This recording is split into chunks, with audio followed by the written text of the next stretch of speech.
Bonsoir.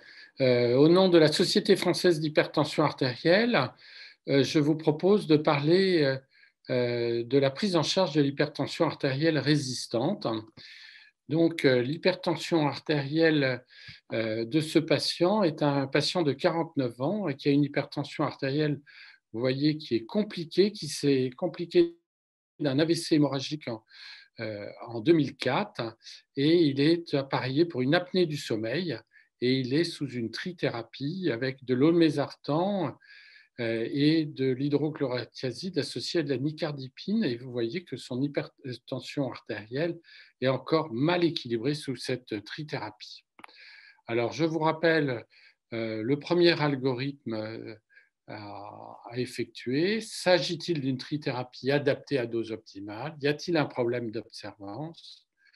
Est-ce une hypertension par effet blouse blanche? Y a-t-il une substance qui interfère avec le traitement? Et puis ensuite, confirmer qu'il s'agit bien d'une hypertension artérielle résistante. Et normalement, c'est là que nous, spécialistes en hypertension, on doit intervenir.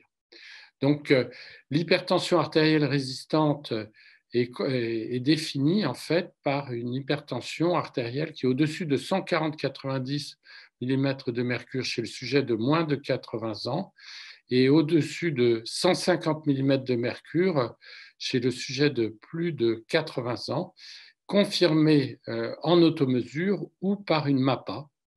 Et malgré une stratégie qui comprend des règles génodiététiques et une trithérapie antihypertensive depuis au moins 4 semaines, c'est ça qui est important, à dose optimale, incluant un diurétique. Alors, quelle trithérapie? Eh bien, vous voyez, idéalement, c'est donc un diurétique thiazidique, un bloqueur du système rénine-angiotensine et un inhibiteur calcique. Dans certains cas, d'autres classes thérapeutiques peuvent être utilisées.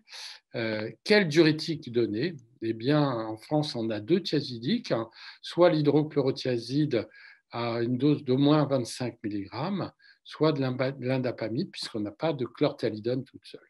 Et en cas d'insuffisance rénale, d'utiliser du furosémide ou du bumétamide à dose suffisante en fonction de la fonction rénale.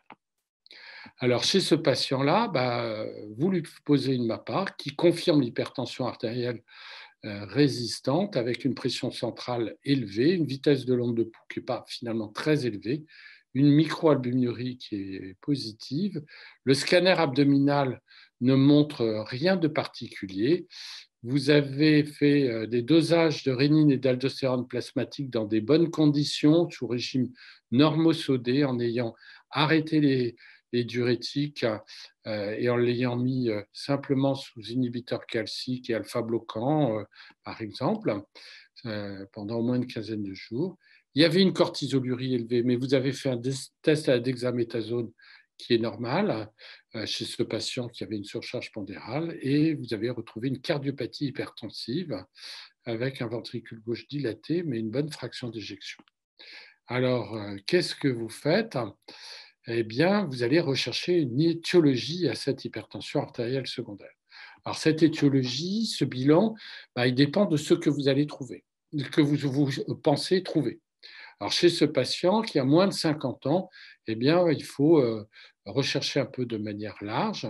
Donc, certainement un ionogramme sanguin et urinaire, une fonction rénale avec une recherche de protéinurie que vous avez vue, un angioscanner abdominal qui peut vous permettre de voir les surrénales, les artères rénales, voir s'il y a déjà des calcifications sur l'aorte et éventuellement une ectasie ou un anévrisme de l'aorte abdominale.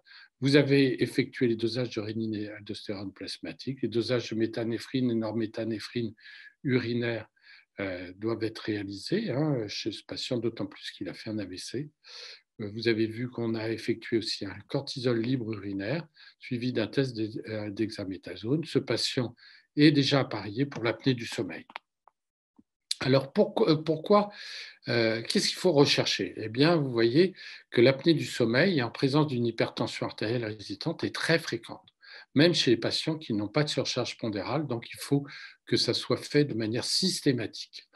Ensuite, la première cause, ce n'est pas la sténose de l'artère rénale, mais l'hyperaldostéronisme primaire.